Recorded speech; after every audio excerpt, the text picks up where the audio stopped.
Hello, how are you? Welcome to my channel. I'm Claire. This is Purple Poppy, and today I'm going to make some, well, I suppose digital kit pages. So I've got some gesso in this pot lid so I don't have to deal with that giant tub. I've got some pigment sprays which I've made from using the infusions, crystals and water. I've got, as you can see, some book pages. I've got a variety of die cuts, and then I've got this art book that I'm going to start to use. Now if you're in the UK, this book came from Poundland. It costs £2.50 and there's 40 sheets, and it is 250 grams. So as you can see, it's brand new. I just got it at the weekend. If we slide off the band,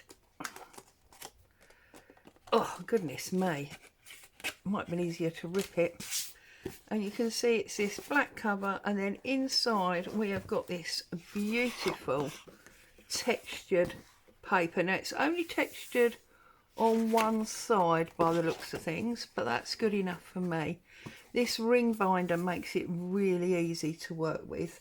Now because I'm going to be using paints and things today, I'm going to wrap the rest of my book in this plastic recycling bag. Now I'm sure that I've mentioned this before, in that you really shouldn't put the print side to your paper because it will come off.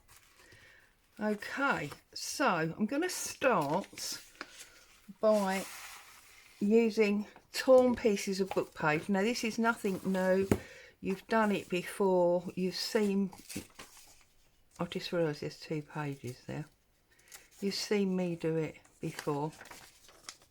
There we go, let's get rid of that one. So just tearing odd shaped strips, and I'm using my glue stick to stick it all down. Now if you've ever looked closely at digital kits that you buy, there are usually many layers interacting with each other, and that's what we want to create here. So I'm not worried about the white space because of, you know, the amount of stuff that we are going to put on. Now there is actually a perforated edge there, so if ever I wanted to tear this out, I don't really want to be over that edge, so I'm going to go there. And you'll see that I'm putting my script going in different directions. I'm tearing different shapes out. You want all of that for interest. Okay, we'll put this one up here using the straight edges on the straight edges because I want, you know, the patterns inside.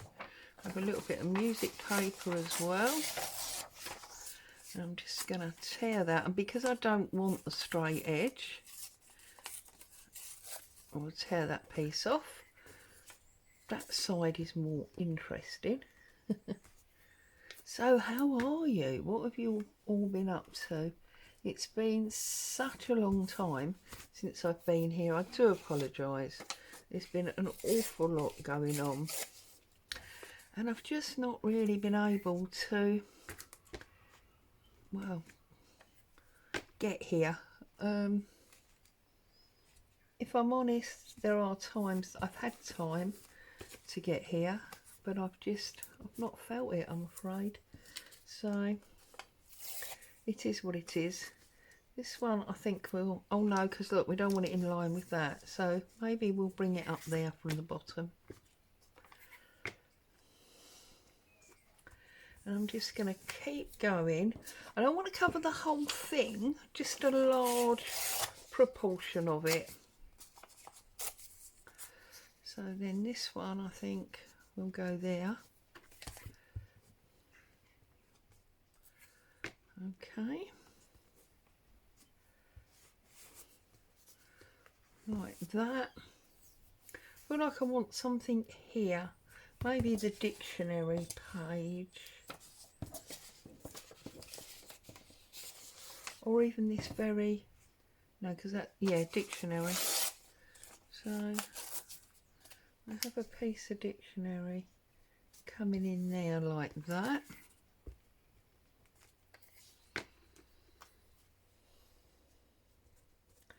But we're into February now, aren't we? And the year is marching away already, for goodness sake.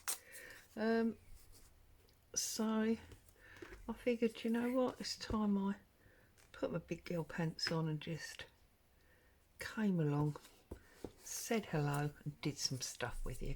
Okay, that's as far as I feel I want to go.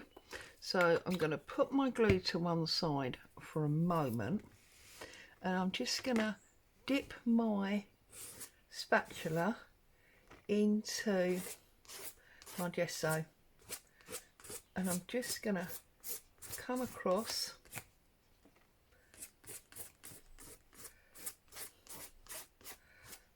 and get some further texture on my page.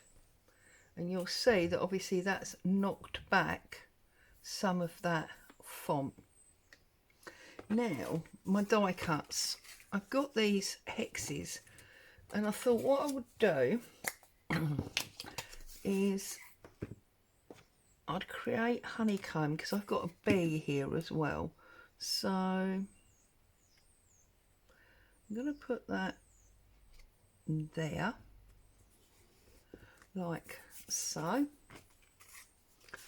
I'm going to put this one butted up next to it, coming further into the middle like so. Oh, looks like I haven't got any glue on that edge. There you go, on there. And then I don't know whether to put this one up there or down there. I think we're going to go down. So we'll glue that up and we're going to pop that in there. Now you could obviously use whatever die cuts you've got. All I'm doing is creating added texture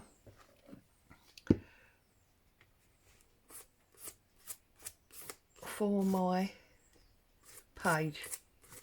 We've got dimension and texture going on, and I'm aware that, as you probably are, but obviously this is a A5 sheet in effect. And what I'm going to do is, when I'm finished, I'm going to scan it, and then when I print it, I'm going to print it as an A4. And then in doing that, I'm going to create an A4 page as a digital. So I'm just realising that these sprays are going to make a bit of a mess. I should have more protection, but anyway. So get a bit of old napkin here. Okay, so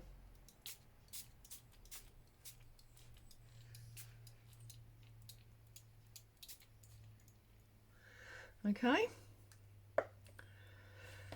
and then I think I want to add, that's the rusty car, that's the brown one. I'm gonna add some of the limoncello also, because of, oh, I've done it the wrong way around. That was the limoncello. And this is the rusty car. There we go.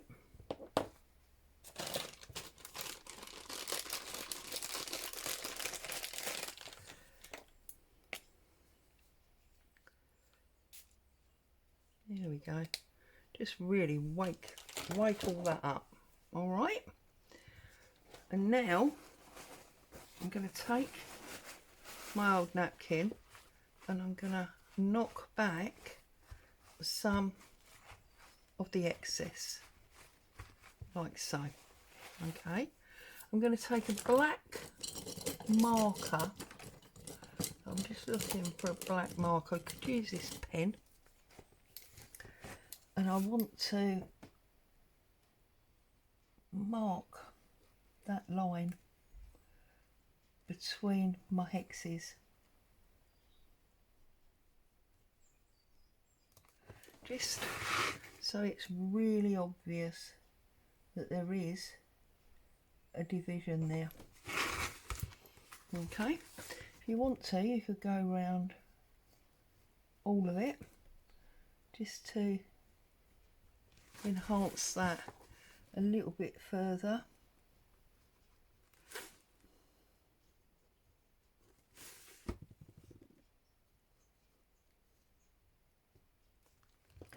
And then we've gone all the way round all of them, or we will have done.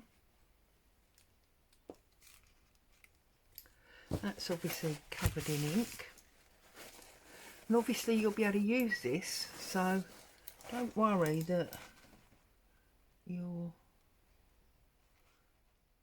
feel that you might be picking up all of your ink.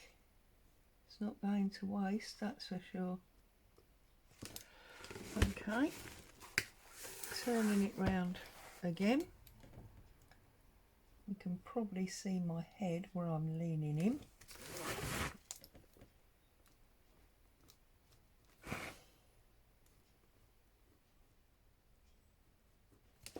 There you go, so we've got all of those highlighted now.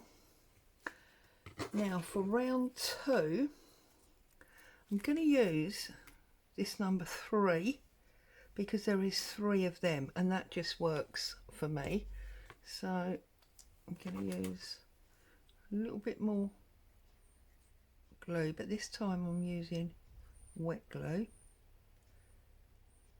No particular reason other than it's a pretty odd shape to get the glue stick onto. Okay, excuse me. All right, I'm going to go with some of the flour now, so I can put that flour there, and maybe another one of them there.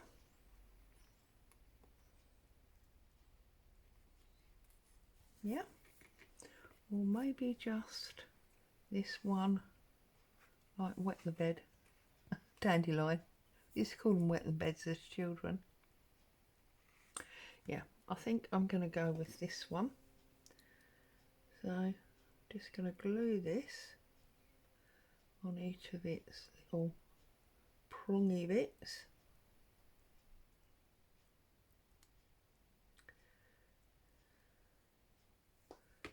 And we're going to pop that down there like so.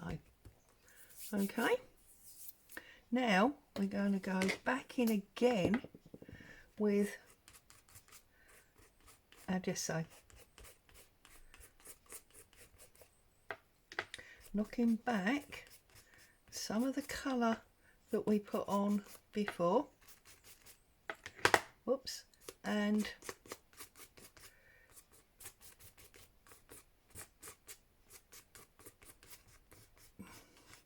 changing it again. I have got this bee, as I said, to go on honeycomb, but I want him to go on last because I don't want any colour on him. So I'm just going to go in again.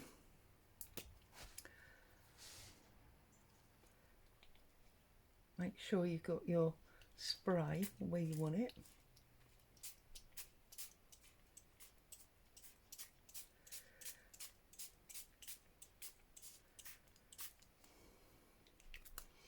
Okay, and then if you want to, you can add a little bit of water.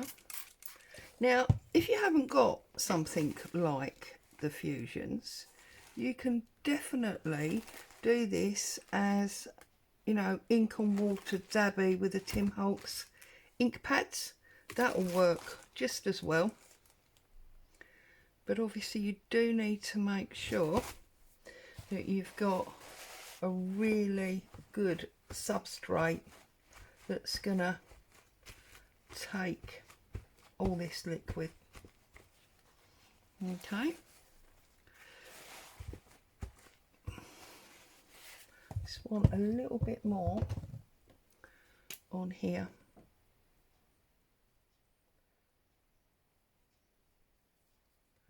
A little bit darker up here. There we go. So I'm gonna get my